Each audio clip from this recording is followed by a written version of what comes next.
just back his second game for the Trailblazers. I was gonna work today, but I'll just do it. I'll go tomorrow morning early.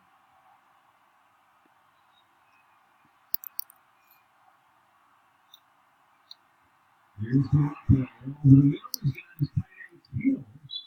He's going to pick up 8 on first down, and should be a timeout on the 49ers, I would think.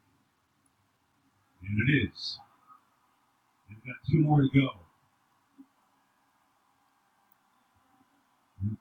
Yeah, I don't know what's going to happen, Charles, in the last 25 seconds of the game, but this is, when you talk about maybe the number 1 seed in the league, I mean, this is everything. This game has been something. It has been something. We talked about the play callers, but somehow, even though the score is high, it's gone to the defensive side. Right. Robert Saleh was very aggressive on the last possession, still got beat. New Orleans goes ahead with Drew Brees targeting them up. Now, they've got to guard the field goal line. That's what it is for New Orleans. You got to guard the 35 on your own end aggressively and make it at least a 52-yard attempt.